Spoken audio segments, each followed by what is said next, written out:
Қайырлы күн, құрметті достар, құрметті жастар, армысыздар. Бүгінгі күні бізде жалпы барымызға мәлім 15-ші ақпан ауған соғысынан кереметтей ардагерлерімізді, яғни сол кездегі соғысқа қатысқан барша азаматтарды шығару күні болып бекітілген. Биыл осы орайда 37 жыл толып отырған болатын. Соған байланысты барлық жастарға үндеу ретінде жалпы осы сұрапыл соғыстың ішіндегі әртүрлі жағдайлар жайлы бүгінгі күнгі подкастымыз соған арналып отыр. Және де бүгінгі біздің қонағымыз осы соғыстың ардагері, құрметті Алтай Жетпісбайұлы. Армыс, қош келдіңіз. Ассалаумағалейкум. Біріншіден үлкен алғысымызды білдіреміз бүгінгі біздің ұсынысымызды қабыл алғаныңызға. Жалпы бүгінгі біздің баяндамызға, осындай подкастқа жастарға арналған үндеуіңізді жеткізгеніңізге тағы да бір мәрте алғыс білдіреміз. Өзіңіз таныстырып өтсеңіз, жастарға осы камераға қарап айтып қойсаңыз болады. Есімім Алтай Жетпісбайұлы, фамилиям Жақсылықов. Енді 1987-1989 әскерде болдым. Соның ауған соғысында провинция Кандагарда служить еттім сонда. Қазір Көкшетауда тұрамыз. Не дейміз тағы да. Жақсы. Сол ардагерміз, иә. Рахмет. Жалпы өзіміздің сұрағымызды қоя кетсек, арнайы дайындап қойған жастардың қызығушылығы бар сұрақтар дайындаған болатынбыз.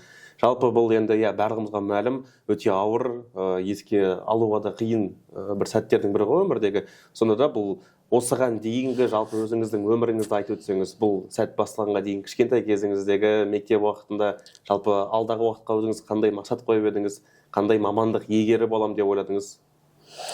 Иә, вообще-то енді жас кезімде, бала кезімізде маған бір сабақ болғаны, мен 4-ші сыныптан бастап интернатта оқыдым. Көрдіңіз ба? Шучеде. Интернатта енді коллектив. Бірге жатасың, бірге тамақ ішесің, бірге ойнайсың. Оның сабағы енді әскерге көп көмек береді. Ана жерде кішкене түсінбеушіліктер болады балалардың арасында. Кішкене нетіп қаласың, келіспей қаласың. Соның бәрі сосын көбіне спортпен шұғылдандым мен сонда. Бүкіл видпен. Одан кейін шопырлықты бітіргеннен кейін досафты шучеді. Көкшетауда уже біз әскерге шақырғаннан кейін Көкшетаудан бәріміз кеттік. Қарағандыда тағы да бізді республиканский медкомиссия болды да, тағы да іріктеді. Мысалға бір жеріміз плоскоступие болмаса, бойымен весің должен совпадать, там спортивный должен быть телосложение. Разряд болу керек или там не. Вот сол жерде тәріктеп алмайтындарды қалдырып басқа жаққа жіберді, бізді сосын Термезге жіберді, Өзбекстан. Термезде бізді дайындады. Дайындағанда енді бізді қатты дайындады. Оны даже 9-я рота деген киноны көрсемде сондай оқиға болған.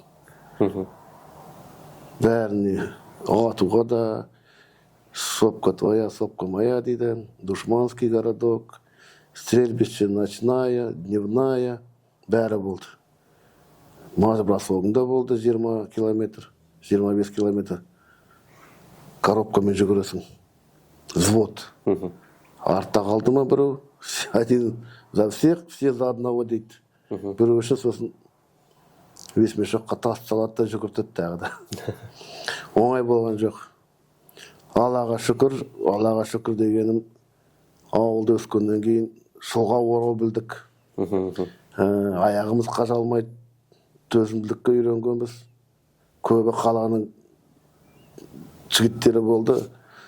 Әсіресе анау қазір Москва, Ленинград дейді, Санкт-Петербургтан балалар көбі қиналды. Уже қаша бастады, жылай бастады, өздеріне бірдеңе істей бастады, кету үшін үйлеріне. Ал енді Ауғанстанға түскеннен кейін уже маған кішкене осы жеңілдік болды. Онда да уже оңай болған жоқ. Кандагардың аэропортынан түскенде прапорщик келіп боқтап көттен тепкенде ойладым қайда түстім деп. Бәрі айтатын, ой, әскерге кетсең, демалып келесің, бүйтіп келдім, сөйтіп келдім дейді. Ойлайсың, жоқ, мына жерде басқа жерге түскен екенмін деп. Қиын жағдайлар көп болды, ыстық болды. Мен Кандагарда болдым, ол жақта вообще ыстық. Тамақ іше алмайсың, су іше алмайсың. Ауру деген көп. Су ішсең уже жатып қаласың, или сондықтан да бізде өзімізде фляжка болатын, фляжкамызда шай құйып ішетінбіз. Жолдастарыммен қайта бір-екеуімен кездестім. Афганистанда пустыняда кездестім. Одноклассникпен даже кездестім. Бір ауылдан. Ол Шындан провинцияда су ішетті, мен Кандагарда. Сонда олар Кандагарға келгенде мен өзімнің одноклассникімді бірге дасаптыққа шопырлар жолдастарымды кездестірдім. Вот сондай жағдай, бауырым. Жалпы бұл ең алғашқы түскен сәттегі өзіңіздің неңіз ойыңыз, қайдамын, қандай жағдай болып отыр, не болып отыр деп. Жалпы қараңыз, сіз ең алғашқы әскерге шақырту алған кезде бірден хабар болдыңыз ба, осы именно Ауғанстанға барады деген, әлде бас кезінде басқаша болды ма? Жоқ, басында ондай болған жоқ. Бізді мынау Шуча қаласында бәрімізді жинады, шопырлар бірге оққан. Көкшетауға келгеннен кейін Көкшетаудан сразу түнде кеттік Қарағандыға. Қарағандыда екінші күні медкомиссия республиканский дегенде, сонда бізге команда 20-та берді. А команда 20-та деген уже Афганистан екен. Бірақ біз оғанда да дұрыс әлі не етпедік, мән бермедік. Бірақ Теремезге келгенде Өзбекстанға. Сонда дайындайды дегенсін учебкада. Сол учебкаға түскеннен кейін дайындағаннан кейін біз түсіндік сол жаққа кететінімізді. Уже бәрі білді. Сол жаққа кететінімізді. Онда бізді қатты, жестко бізді дайындады да. Сол ан жаққа барағанда, сол ертең жүрмесін, қиналып деген секілді. Бұғанда біздің негізі қазақи бір ішкі менталитетті үлкен көмек көрсеткен шығар, жаңағы төзімділікке, біз бала кезден сондай неде өскен болғандықтан. Жалпы бізде сол кезде қанша адам бардыңыздар сол жерге, жалпы Термезде жаңағы оқыту өткеннен кейін қанша адам сол жаққа қарай аттандыңыздар? Мен енді саған өтірік айтпасам, примерно біз өзі қазақтың жігіттері осы бірге кеткен Көкшетаудан. Білмеймін, енді шынымды айтсам, примерно айтайын 20 адам кеттік, қазақтың адамы. Орыстары да бар, олармен де араласамыз, олар да бар. Вот. Ал енді менімен кеткендердің қазір енді үшеуі қайтты олар. Жүректен ауырып, біреу таяқта бір себеппен қайтты.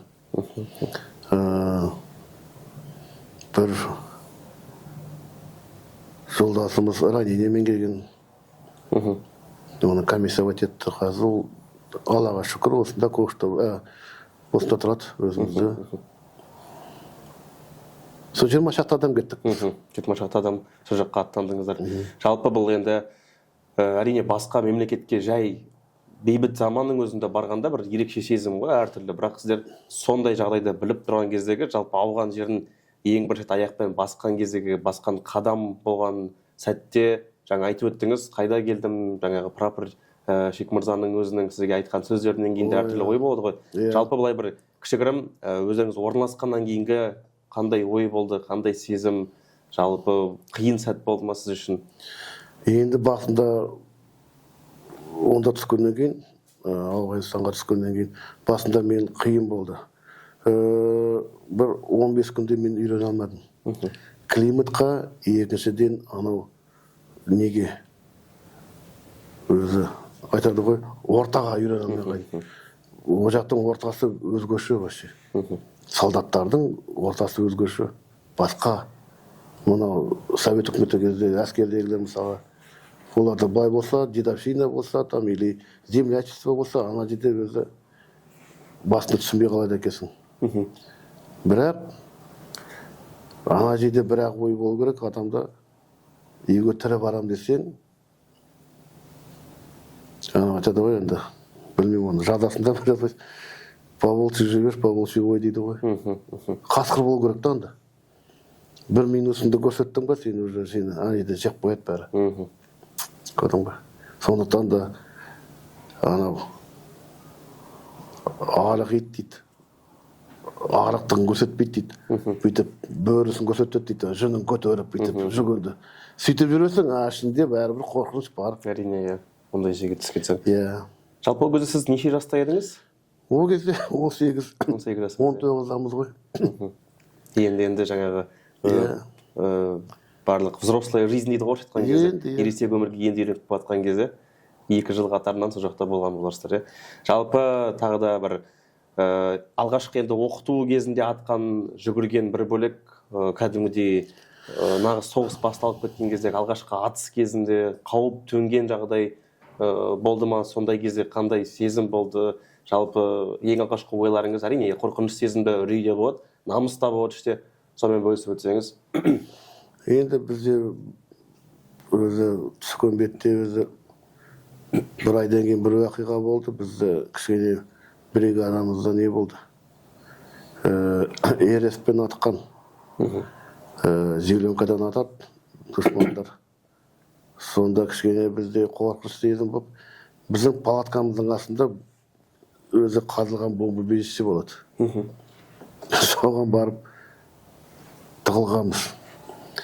Тығылғанда ондай да неше түрлі болды ғой. Біреулер алдында РГД-5 граната бар, противопехотный. Соның сымын тартып, несін тартып қойған ана.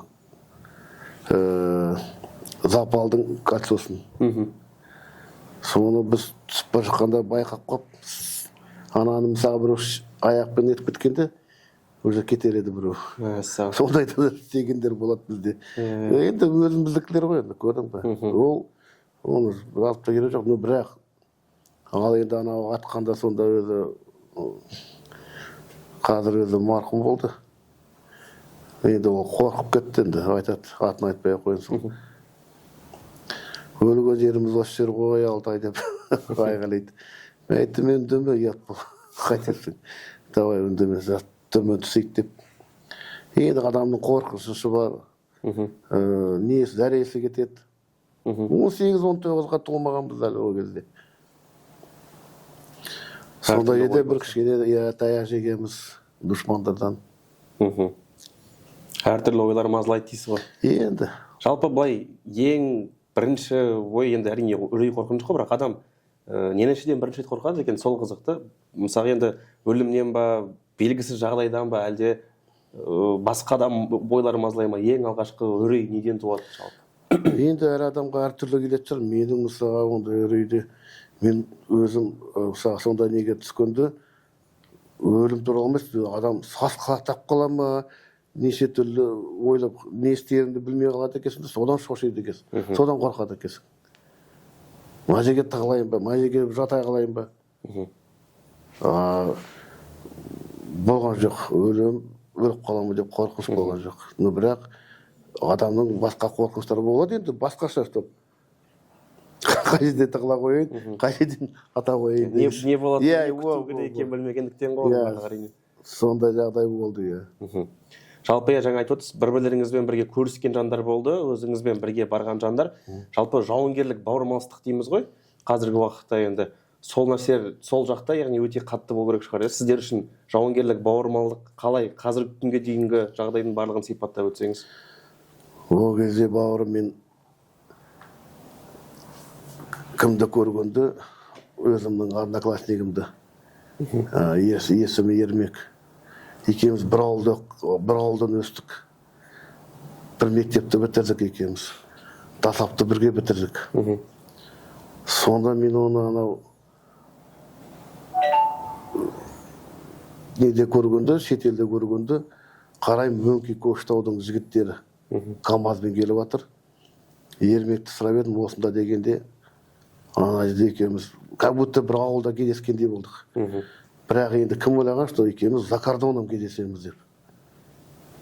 Сол жерде ол да құшақтап, мен де оны құшақтап. Екеуміз отырмыз, сен аман сен кел деймін маған, ол маған аман сен кел дейді. Кім ойлаған деп ойлап қоямыз. Содан кейін ол кетті өзінің частына колоннамен. Мен қалдым, содан кейін әскерден келгенде екеуміз кездестік, сонда рас. әлі күнге екеуміз араласамыз. Бірақ анау сезім екеуміздің кездескеніміз көзге де жас келді. Әрине. Көзге жас келіп екеуміз сенбейміз, екеуміз осында жүргенімізді. Пустыняда отырдық екеуміз әңгіме соғып машинаның ішінде. Иә. Жалпы жаңа айтып отырмыз, ол жақта күнде атыс, күнде әртүрлі оқиға болып жатады. Бірақ соның өзінде бір өзіңмен өзің қалатын бір сәттер болады ғой. Жалпы түнде мазалайтын, түнде ұйқы кезінде мазалайтын ойлар, жалпы тыныштық болған кездегі қиялдаймыз ғой. Енді әр адамға сол нәрсе ойына келеді, иә, алғашқы уақытта осылай болады, осындай нәрселер болса екен деген сияқты. Сол түнгі ойлар қалай мазалады? Қазіргі уақытта жасың ба сен? Жоқ, сол кездегі. Сол кезде енді ол кезде де болады ғой ондайды. Ұйқы деген жоқ вообще. Иә. Енді бірінші мәселе ол жерде ұйқы деген болмайтыны, онда ыстық қандағарда. Мысалға мен ана простинан аламды, курилкаға барып, малып сулап аламды. Бізде палатка болды, бізде казарма деген жоқ. Палаткада жоқ. Сол простинан алып жамылам. Егер ол кеуіп қалғанша мен ұйықтап қалсам, мен ұйықтап қалдым. Егер ана кеуіп қалды, мен ұйықтай алмай жатсам, онда барып қайта барып сулап әкелем де қайта жамылам. Өйткені ананың ішінде ұйықтай алмайсың. Душна и ыстық. Ауа жетпейді. Иә. Обедке барасың, полуторс барасың, котелокпен. Обед шәлмейсің, бәрі бүйтіп үстіңе ағады. Тер деген, компотын ішесің, там шайын ішесің, болды. Ыстық жел береді, жаздың күндері оларда. Жылы жел береді, суық жел деген жоқ. Бет аузың бәрі қарайып, фреска сетіп, ыстық болған. Екінші мәселе енді ұйқыдан неге нететін, тиыш болса екен, тағы да бірдеңе қалмаса екен. Иә, вот, сол кейбір сол ұйқы ашылып кетеді. Кейбір кезде уже 2-3 күннен кейін ұйықтамаған адам уже сеспей қатады. Хоть пушкамен атсаң да уже қарамайды. Ұйқы бар дейсің. Жалпы айтады ғой, әр сәт адамды өзгертеді. Соғыста міндетті түрде адамды әртүрлі ойларға. Сізді бұл соғыс қалай өзгертті? Ішіңізде қандай? Орысша стержень қатаяды дейді. Мысалы, әркімде әртүрлі біледі. Өзіңізге қалай бұл әсер етті, қалай өзгертті сізді? Енді Ауғанстан адамды көбін өзгертті ғой. Көбін өзгертті. И мына жағына да өзгертті, мына жағына да өзгертті ғой. Көбінің қазір мысалға психикасы бұзылған, нервы. Екіншіден енді келесің уже үйге келгенде, өзі елге келгенде, сен уже басқаша болып келесің. Өмірге деген көзқарас басқаша. Болады кейбір кезде түнде де ұйықтай алмайсың. Болады кейбір басында қиын болды маған мұнда ұстап адаптироваться. Жастармен, құрдастармен жүруге де маған қиын болды басында. Даже үйде екі ағам мен әкем даже байлап тастаған күндер болды мені. Әскерден келгенде мен кішкене қияқ жасайтынбыз. Психика бұзылғаннан кейін кішкене қияқлыққа кетіп қаламыз. Бірақ адам күшті өзгеріп келеді, бірақ еркек болып келеді деп ойлаймын.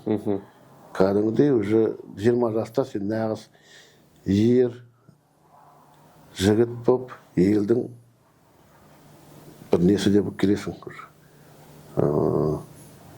Жауынгері, елдің қамқоры деп келесің. Уже дайын келесің ғой. Нағыз еркек болып келесің. Қарапайым сөзбен айтқанда солай ғой. Яғни кәдімгі азамат болып жүрген кезде, бейбіт уақытта жүрген кезде, ана жаққа барған кезде біраз нәрсені ойға саласың, құндылықтарды еске аласың, біраз бағалы нәрселердің бәрін ойлағаннан болар. Соның барлығы іштей де қалыптастыратын болып тұрған. Иә, солай ғой. Жалпы қазір егерде бір мүмкіндік болса сізде, сол сәтке оралып, бір нәрсені өзгерту керек болса, не нәрсені өзгертетін едіңіз? Если дәл қазір уақытта сізде бір мүмкіндік болса, сол жақтағы, сол кезеңдегі бір сәтті бір нәрсені өзгертуге мүмкіндік болса, қандай нәрсені өзгертер едіңіз? Мой бауырым оны даже білмедім, ондай нәрсеге ойланбаппын да даже. Ондай нәрсеге ойланған да жоқпын. Неменен өзгертуге болады? Болмаған артық еді соның. Неменеге керек сол? Барды, не үшін бардық, не үшін келдік? Сон болмағанда дұрыс еді. Сондай сұраққа жауап берейін. Жақсы, рахмет үлкен. Жалпы жалғастырып отырсақ, енді барлығын түсіндік қой, өте қиын нәрсе, оның барлығы еске алуда сізге өте түсініп отырмыз. Бірақ жаңағы не нәрсені ойлайық, оралған кездегі сәттер жайлы айтсақ, қайтадан елге, ең алғашқы сәт былай бастайық. Ең алғашқы сіздерге айтты ғой, міне осындай уақытта бұйырсақ кетеміз, аяқталды деген сәттегі ойыңыз, қуаныш сезім, қандай алға мақсат қойдыңыз, сол уақытта айтып өтсеңіз. Жоқ, ол кезде енді сондай не емес. Шыққанда шықтық біз, иә, үгітпен. Бірақ мен өзім ойлағамды кезінде. Бір жыл су ішеткеннен кейін, 1 жарым жыл су ішеткеннен кейін, елге келгеннен кейін жатамда жерді сүйем деп ойладым, армандадым соны. Бірақ келіп вокзалдың жері сүйін десең, өңкей бәрі брусчатка сосын сүйген жоқ. Жер өзгермейміз. Бірақ үйге келіп жерді құшақтадым енді рас. Армандадым рас. Аман есен үйге келсем, бір жатамын ғой дедім, жерге жатып. Өйткені келесің бе, келмейсің бе? Бірақ сосын соны айтқамда өзіме. Соны бірақ орындадым. Сондай бір не болды менде. Елге келіп, өзіңнің жеріңді сезініп. Иә. Өз үйінің топырағы ыстық бар, өз үйінің. Дұрыс айтасың, өзіңдікі еш. Сол кездердегі қоғам, жалпы басқа да, яғни өзіңіздің отбасыңыз әрине қатты қарсы алды ғой, бірақ сол жақта қоғам, сол жердегі адамдар сіздерді қалай қарсы алды? Олар қандай нәрсе істерге деген, қандай көзқараспен қарады? Алғайсанда ма? Жоқ, елге оралдыңыздар ғой, сол кезде. Елде Аллаға шүкір жолдастарым, одноклассницаларым, қыздар, жігіттер, ағайын, туыс, бауырлар бәрі жақсы қарсы алды. Бәрі жақсы қарсы алды, бәрі қуанып жатыр. Аман есен келгенімізге риза болып, жақсы қарсы алды. Оған мен ешқандай нем жоқ. Риза болдым. Яғни сізге сол сәтте жаңа психологиялық тұрғыда қиын болған сәттің барлығын сонымен ұмытуға мүмкіндік жасады ғой, барлығы қолдау жасап, өте күшті. Қазіргі жағдайда сол нәрсенің барын көріп, ескеріп, өзіңіз көзбен көргеннен кейінгі қазіргі жастарға не айтар едіңіз? Жалпы жастар қандай болғаны сіз үшін маңызды қазіргі кезде? Енді қазіргі мен жастарға айтатыным өзімнің сөзімді өсиетім болмай-ақ қойсын, бірақ ел болғаннан кейін жастарға қазір тілін, ділін, дінін білсе, нұр үстіне нұр. Әсіресе қазір жас жігіттерге де айтатын,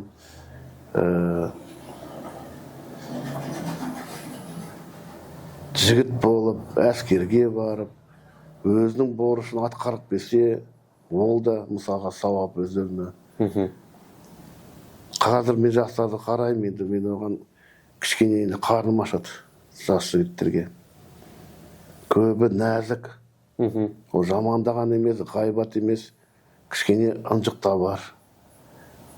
Қыз дөрекі, ер жігіт ынжық деп айтып жатыр ал. Сондықтан да жігіт болсын деп айтамын.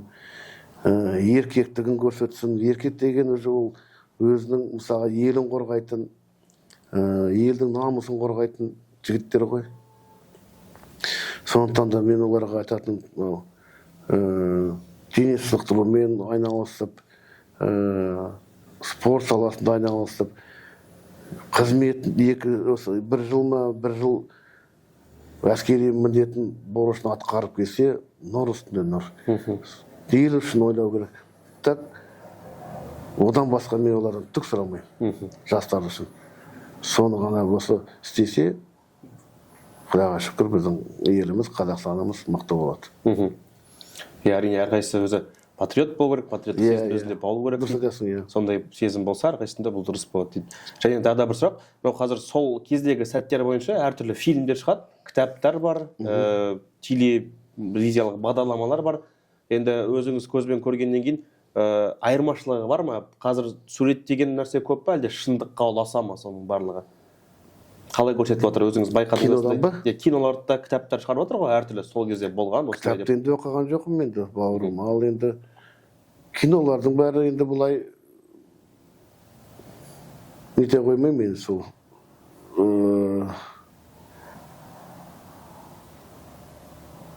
Білмеймін енді кинолардың соны көбін ете қоймаймын. Ну, бірақ 9-я ротаның енді ішіне несі бар, ұқсастығы бар енді. Сіздің көргеніңізбен? Жақсы ұқсастығы бар, иә. Негізі көп киноларда басқаша, иә, әсіре. Менің мысалға неме ұқсастығы бар. Сұрыс еткенімде.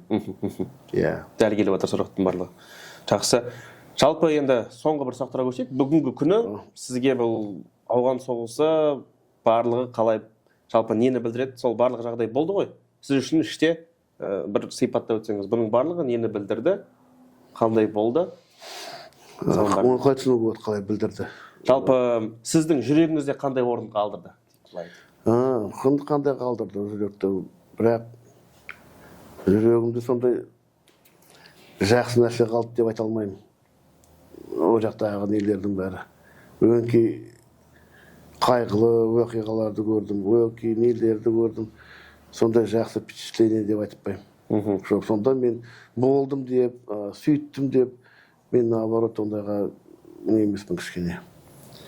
Ұмытқың келеді, но болған істі көргеннен кейін сен ұмыта алмайсың бәрі. Иә, әрине. Иә.